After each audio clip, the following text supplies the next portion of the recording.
समीचीन विकल्पों का सम्यक समाधान।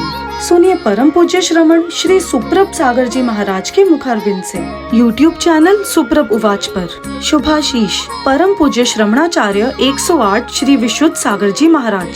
सानिध्य श्रमण सुप्रभ सागर जी महाराज, श्रमण प्रणत सागर जी महाराज। पुणे आर्जक श्री रविंद्र जयश्री, कुमारी परिणा गहाणकर अमरावती, 100 मोक्षता राजस डोन गावकर औरंगाबाद। ओम नमः सिद्धेभ्य। नमो नमः सत्तुहितं कराय वीराय भव्याम्बुजभास्कराय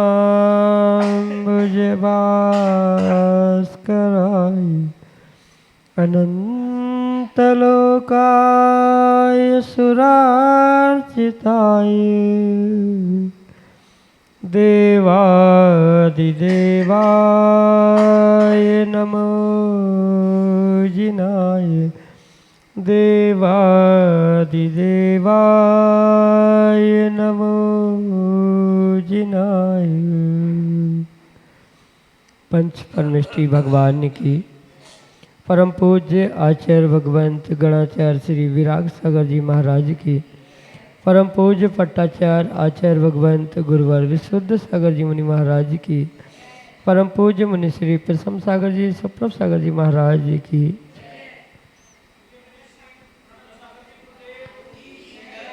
समीचीन विकल्पों का सम्यक समाधान।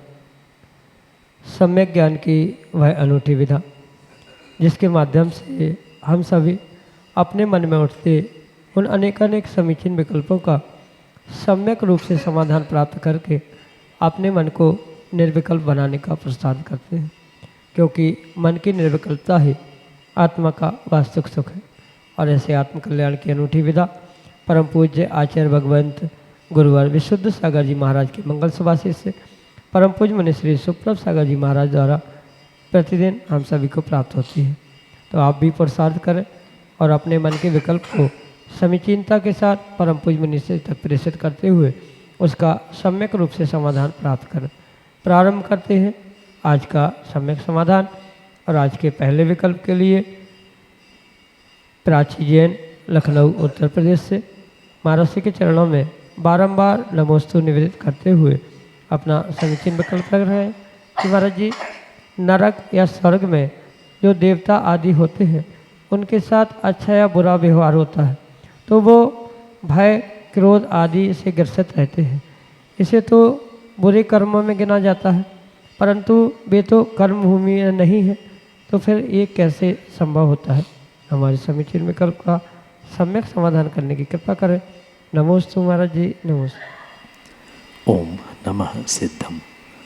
परम पूज्य आचार्य भगवान गुरुवर विशुद्ध सागर जी महाराज की, परम पूज्य आचार्य श्रमण मुनि प्रसम सागर जी महाराज की, परम पूज्य मुनि श्री सुप्रभ सागर जी महाराज जी की। मात्र नरक और स्वर्गते देवी देवता नारकी इतने ही अच्छा बुरा कर्म नहीं करते, अपितु तिर्यंश भी मनुष्य भी अच्छे बुरे कर्म करते हुए देखे जाते। उनके जो अच्छे बुरे कर्म हैं उनकी अपेक्षा से कर्म भूमि भोग भूमि आदि की व्यवस्था नहीं बनी हुई है, अपितु अपनी आजीविका चलाने के लिए जो असी मसी कृषि आदि रूप कर्म कार्य पुरुषार्थ करते हैं उस अपेक्षा से उस भूमि को कर्म भूमि ऐसा कहा जाता है। इसका अर्थ ये नहीं है कि कर्म भूमि के अलावा जितने भी स्थानों पर जीव है, चाहे तिर्यंश हो, देवनारकी हो या मनुष्य भी जो भोग भूमि में है, वे राग द्वेष रूपी या क्रोध मान माया लोभ आदि परिणाम कर्म नहीं करते, ऐसा उसका किंचित भी अर्थ नहीं है। दोनों में बहुत विवेकपूर्वक अर्थ करना कर्म भूमि की अपेक्षा मनुष्यों द्वारा किया जाने वाला जो कार्य है, पुरुषार्थ है, मेहनत है, अब आजीविका चलाने के लिए वह कार्य को वहाँ कर्म कहा है, ना कि वहाँ 8 कर्मों की अपेक्षा है। संसार का कोई भी ऐसा जीव नहीं है जो 8 कर्मों को प्राप्त नहीं करता। 8 कर्मों के लिए जो कारण कहे हैं, मिथ्यात, अविरति, प्रमाद, योग, कषाय, इन सब को जीव समय समय पे प्राप्त करता है और उसके कारण से उसे कर्म बंध भी होता। पर ये कर्म बंध, कर्म प्रकृति आदि कर्म शब्द भिन्न अपेक्षा से ग्रहण किया है और कर्म भूमि रूप जो शब्द कहा है, वहाँ जो कर्म की अपेक्षा है वहाँ इन 8 कर्मों की नहीं, अपितु उसके अलावा कर्म यानी कार्य, पुरुषार्थ, मेहनत जो आजीविका चलाने के लिए आवश्यक है, उस अपेक्षा से वहाँ कर्म भूमि, भोग भूमि आदि की व्यवस्था बनाई जाती है। पर क्योंकि सभी जीव कुछ न कुछ कार्य मन वचन काय से करते हैं, जिसके माध्यम से कर्मों का आश्रव होता है, आश्रव के बाद कर्मों का बंध भी होता है। ये सभी जीवों में यानी सूक्ष्म निगोदिया से लेकर वह जब तक संसार में जीव है, सभी गति के वे जीव उसको प्राप्त करते हैं। वह कर्म भूमि के निमित्त से ग्रहण नहीं करना, वहाँ कर्म यानी पुरुषार्थ, मेहनत, आजीविका के लिए की जाने वाली उस अपेक्षा से कर्म भूमि की व्यवस्था कही। यही आपके लिए सम्यक समझ। नागपुर महाराष्ट्र से सुनील पाटनी महाराज जी के चरणों में बारंबार नमस्ते करते हुए अपना प्रश्न कर रहे हैं कि महाराज जी, एक श्रावक के लिए स्वाध्याय का क्या क्रम होना चाहिए, अर्थात अपने जीवन में कौन कौन से ग्रंथों का क्रम से स्वाध्याय करना चाहिए और स्वाध्याय का सही तरीका क्या है। हमारे समीचीन विकल्प का सम्यक समाधान करते हुए मार्गदर्शन करने की कृपा करें। नमोस्तु महाराज जी, नमोस्तु। ग्रंथों का स्वाध्याय करना वर्तमान में बहुत श्रेष्ठ और बहुत उत्कृष्ट कार्य एक कर्म निर्जरा की अपेक्षा से कहा जा सकता है। उसे आचार्यों ने तप, अंतरंग तप के रूप ग्रहण भी किया है। इसलिए अगर थोड़ा सा भी इंटरेस्ट या थोड़ा सा भी मन स्वाध्याय में लग रहा है या लगाने का भाव उत्पन्न हो रहा है, तो जैसा क्रम आचार्य भगवंतों ने सबके लिए कहा है, प्रथमम करणम चरणम द्रव्यम नमः, मतलब जो 4 अनुयोग है उसमें से प्रथमानुयोग, करणानुयोग, चरणानुयोग और द्रव्यानुयोग, इस क्रम से प्रथमम करणम चरणम और द्रव्यम, ये जो क्रम लिखा है बिल्कुल ऐसे ही अनुयोगों का क्रम करते हुए ही ग्रंथों का क्रम से एक के बाद एक स्वाध्याय करने की आवश्यकता है।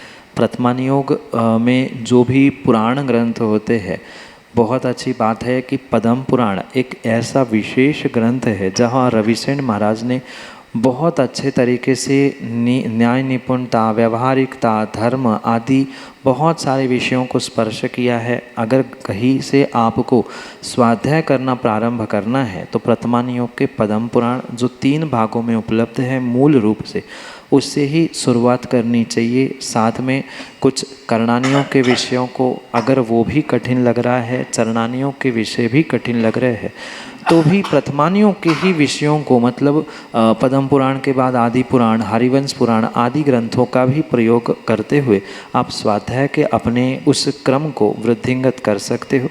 सही मायने में स्वाध्याय करने का तरीका वास्तव में यही है कि जो ग्रंथों के पन्नों को मात्र पलटते हुए कार्य करने रूप नहीं, अपितु उसमें जो लिखा है उसको हम जीवन में कैसे उतार सकते हैं। करणानियों के सिद्धांत, द्रव्यानियों की बातें कितनी ही कठिन क्यों ना लगे, पर प्रथमानियों के भी ग्रंथों का जीवन भर पारायण कर ले तो भी ग्रंथ पूरे नहीं हो सकते। इतने सारे ग्रंथ मात्र प्रथमानियों के हैं। तो अधिक टेंशन या विकल्प करने की जगह हम सामान्य रूप से उन प्रथमानुयोग के ग्रंथों को, पुराण ग्रंथों को पढ़े।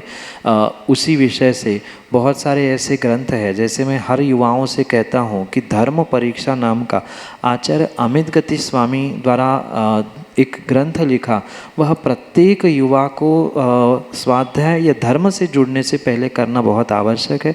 क्योंकि धर्म क्या है, धर्म एक्चुअली जैन में हमारे जैनिज़्म के अनुसार क्यों करना, कैसे करना, उसको लॉजिकली अन्य अनेक अनेक कथाओं के माध्यम से समझाने का प्रयास किया है।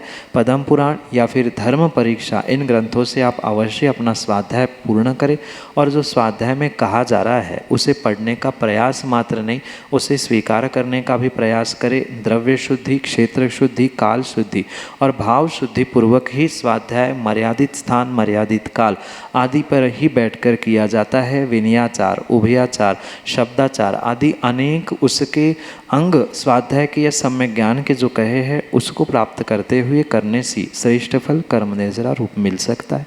यही आपके लिए सम्यक समझ।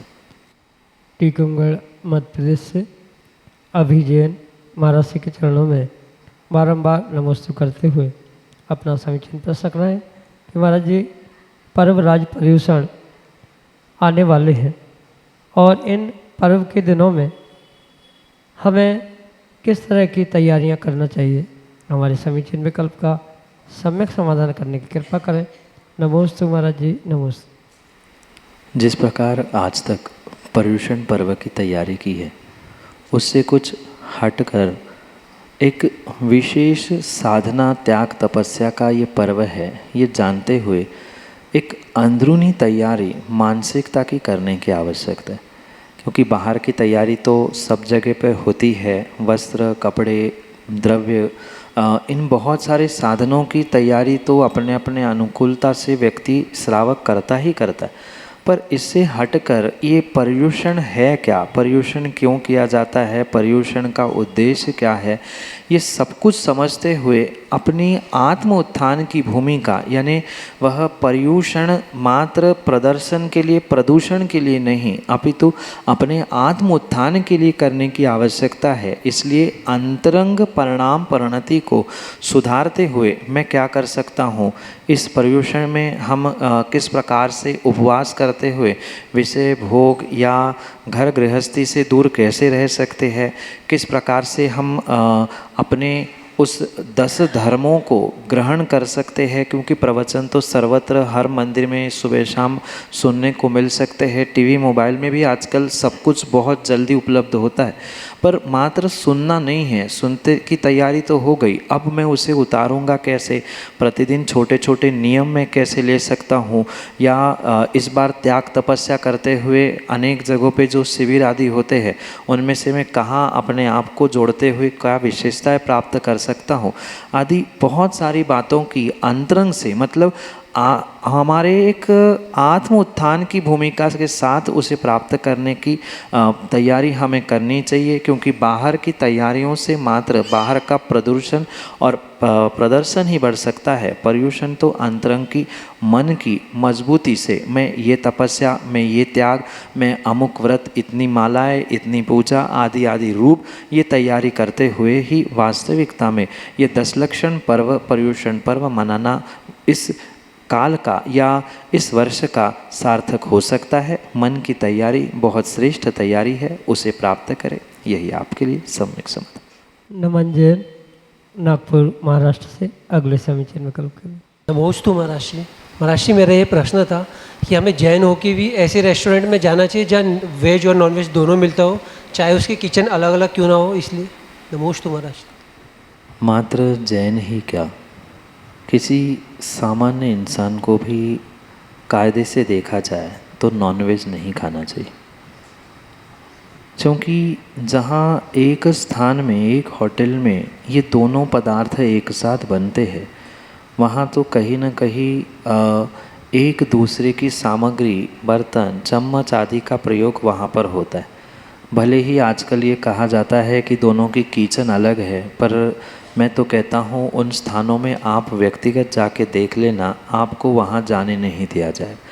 ये बड़े बड़े होटल 5 स्टार या अन्य भी होटल की एक ट्रेंडिंग है कि ऐसा कहा जाता है ये अलग है, डिपार्टमेंट अलग है, मंजिल अलग है, पर ऐसे जिन स्थानों में कहा जाता है आप व्यक्तिगत वहाँ जाकर देखने का प्रयास करना, आपको अंदर नहीं जाना दिया जाए। क्योंकि बनता वहीं पर है, मात्र एक छोटी सी पार्टीशन, एक दीवार बीच में होने से काम नहीं होता। जो मसाले है, जो सामग्री है, कुछ ना कुछ इधर उधर हो रही है और इतना भी छोड़ दो, वो भी माना कि नहीं है, पर बर्तन तो सामूहिक रूप से एकत्रित धुलते हैं, एकत्रित रूप से ही वे बनता है। भले ही किचन स्थान कितना ही अलग अलग क्यों ना हो, पर बर्तन एक ही है। पहले ज़माने में घर में भी कोई ऐसा क्षुद्र व्यक्ति आता था जो घर के बर्तनों को स्पर्श करता था तो उसको अग्नि संस्कारों से, मतलब अग्नि में डालकर स्वच्छ करके फिर प्रयोग में लिया जाता था। फिर जहाँ वेज खाने वाले, नॉनवेज खाने वाले बर्तन वही है, बनाने वाले भी इधर के उधर कब पहुँचते हैं, कब मसाला, कब बर्तन कहाँ के क्या गए, क्योंकि बर्तन तो सब एक जैसे ही होते, उसमें तो अंतर दिखता ही नहीं है। भले ही अलग अलग बने हैं, बैठने वाले उसी टेबल पर एक साथ आसपास में ही बैठ रहे हैं, वहाँ बैठी हुई मक्खी यहाँ आकर बैठ रही है, वहाँ के हाथ यहाँ लग रहे हैं। तो किसी भी प्रकार से एक समझदार व्यक्ति को, जिसको इन पापों से, नरकों के दुखों से बचना है, तो नॉनवेज वेज जहाँ भले ही उनके कहने से अलग अलग बन रहा है उन स्थानों पर जाना ही नहीं चाहिए। भले ही कुछ ना मिले, वह पानी छान कर पिए और वो भी ना मिले, तन्मोकार मन कर बैठ जाए, पर ऐसे अशुद्ध स्थानों में कम से कम जैन कुल में जन्म लेने वाले व्यक्तियों को भोजन करना शोभा नहीं देता, या कम से कम फिर नाम के आगे का जैन निकाल दे तो फिर जो चाहे कर ले। यही आपके लिए सम्यक समाधान। हर्षल बड़जात्या, छिंदवाड़ा, मध्य प्रदेश से अगले समीचीन विकल्प। नमोस्तु महाराज जी। महाराज जी, गुणाम बुद्धि का मतलब क्या होता है, कृपया समीचीन लग। 3 शब्दों के संधि से ये शब्द बना है, गुण, अम्बुज और उदधि। जो गुण रूपी सुमन को उत्पन्न करने के लिए उदधि समुद्र है, सागर है, ऐसा ये गुणाम्बोदधि शब्द प्राप्त होता है। क्योंकि ये वर्षा योग, पावस योग का नाम है, तो जहाँ सच्चे देवशास्त्र गुरु के सानिध्य में श्रावक भी सही मायने में उस वर्षा योग का, चातुर्मास का आनंद लेता है, कुछ प्राप्त करने का प्रयास करता है, तो ये वर्षा योग उसके लिए गुण के अम्बुज को खिलाने के लिए, यानी गुण के सुमन को, पुष्प को, कमल को खिलाने के लिए एक समुद्र सागर की तरह हो सकता है। चाहे आप उसमें से मोती ले प्राप्त कर सकते हैं, जो ऊपर ऊपर ही देखेगा। समुद्र में जैसे कचरा और बहुत सारे सीप से वही ऊपर ऊपर मिलते हैं, वो ऊपर ऊपर वाला ऊपर ऊपर ग्रहण करता है, पर जो उस सागर में डुबकी लगाता है उसे हीरे जवाहरात मोती भी मिलते हैं। बिल्कुल ऐसा ही ये गुरुओं का, साधुओं का, मुनि संघ का वर्षायोग, पावस योग, चातुर्मास हुआ करता है। इसलिए वह गहराई तक उतर कर उस गुणों को, गुण के समूह को या गुण रूपी सुमन को प्राप्त कराने वाला यह अम्बुज समुद्र है। इसी अपेक्षा से इस वर्ष योग का नाम गुणाम्बुदधि पावस योग रखा। यही आपके लिए सम्यक समझ। छिंदवाड़ा, मध्य प्रदेश से अशोक पकलीवाल अगले समीचीन विकल्प के साथ। महाराज श्री चरणों में बारंबार नमोस्तु नमोस्तु नमोस्तु। महाराज से जिज्ञासा है, जैसा पंचकलानक आपके सत्संग सानिध्य में मोखड़े में हुआ था, वैसे ही पंचकलानक सावरी में भी हो, हम ऐसी कल्पना करते हैं। नमोस्तु महाराज जी, नमोस्तु नमोस्तु। मोखेड़ में जो पारसनाथ प्रभु का विशेष अतिशय और वहाँ से प्राप्त लगाव, जुड़ाव आदि के कारण से जो अभूतपूर्व ऐतिहासिक पंचकल्याणक, जहाँ मात्र समाज के एक परिवार के घर होने पर भी जो अनेक अजैन समाज ने सहयोग देते हुए वो उत्कृष्ट कोटि का बनाने का प्रयास किया गया था, वैसा ही प्रयास, पुरुषार्थ आप सभी नगरवासी यानी छिंदवाड़ा जिला के सभी नगरवासी अगर पुरुषार्थ करेंगे तो क्यों ना हो, इसमें कोई शंका ही नहीं है। पर ये भी पक्का है कि होगा कि नहीं होगा, ये तो जो भगवान के काल में जैसा झलका है, द्रव्य, क्षेत्र, काल और भावों का जैसा उस समय पे परिणमन होगा, वैसा ही वहाँ होने की संभावना बिल्कुल बिल्कुल रखी जा सकती है। पर क्योंकि वह छिंदवाड़ा ज़िले में आता है और आप जैसे बहुत सारे दानी वीर उस छिंदवाड़ा नगर में मौजूद है, तो मुझे तो पूरी उम्मीद है कि वैसा ही होने की वहाँ संभावना है। पर आवश्यकता पूर्ण रूप से आपके तन मन धन और समय के सहयोग की है। जितना सहयोग विशेष मिलेगा उतना ही वहाँ पर विशेष रूप से वह स्यावरी का पंचकल्याणक होने की संभावना है। क्योंकि कभी नाले का पानी जहाँ बहता था वहाँ 9 फीट की उत्तंग पारसनाथ भगवान की पद्मासन प्रतिमा विराजमान होना ये बहुत बड़ा आश्चर्य है। और ये साक्षात आपने अपने प्रत्यक्ष उपस्थिति और गुरु सानिध्य की निमित्त से प्राप्त किया ही है। और ऐसा ही जैसा आज तक आपने साथ देते हुए कार्य किया है वैसा पुनः होगा। पूर्ण छिंदवाड़ा नगर छिंदवाड़ा वासी पुनः एकजुट होकर वह कार्य करने का प्रयास करेंगे तो अवश्य ही स्यावरी का भी पंचकल्याणक भूतो न भविष्यति होगा। यही आपके लिए सम्यक समझ। वासेम महाराष्ट्र से प्रकाश सोनटक के अगले समीचीन विकल्प। महाराज जी नमोस्तु नमोस्तु नमोस्तु। मुमुक्ष किसे कहते हैं? जिसको भोगों की इच्छा होती है उसे भुभुक्षु कहा जाता है, और जिसको मोक्ष की इच्छा होती है उसे मुमुक्षु कहा जाता है। मोक्ष और इच्छा इन दोनों शब्दों से ये मुमुक्षु शब्द बना, पर चूँकि वर्तमान में उसे किसी पंथ संप्रदाय में बांधते हुए उसका दायरा बहुत लिमिटेड किया गया है। किसी विशेष संप्रदाय विशेष मान्यता को धारण करने वाले लोगों को मुमुक्षु कहा जाता है, ये सरासर गलत है।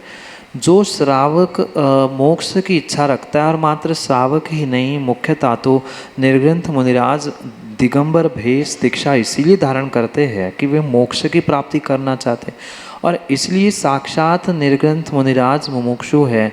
और वो जो मुनिराजों को मानने वाले या अपने आप को भी मुनिराज बनाकर मोक्ष प्राप्ति का पुरुषार्थ करने की भावना रखने वाले प्रत्येक श्रावक भी मुमुक्षु है। वर्तमान में मुनिराजों को ना मानने वाले के पंथों को मुमुक्षु कहने दिया जा रहा है, या उन्होंने उसका सर्वाधिकार सुरक्षित करके रखा है, ये बिल्कुल गलत है। मोक्ष की इच्छा करने वाला श्रावक साधु प्रत्येक व्यक्ति मुमुक्षु कहलाता है। यही आपके लिए सम्यक समझ। समीचीन विकल्पों का सम्यक समाधान सुनिए परम पूज्य श्रमण श्री सुप्रभ सागर जी महाराज के मुखारविंद से। YouTube चैनल सुप्रभ उवाच पर शुभाशीष परम पूज्य श्रमणाचार्य 108 श्री विशुद्ध सागर जी महाराज। सानिध्य श्रमण सुप्रभ सागर जी महाराज, श्रमण प्रणत सागर जी महाराज। पुणे आर्जक श्री रविंद्र जयश्री, कुमारी परिणा गहाणकर अमरावती, 100 मोक्षता राजस डोन गावकर औरंगाबाद।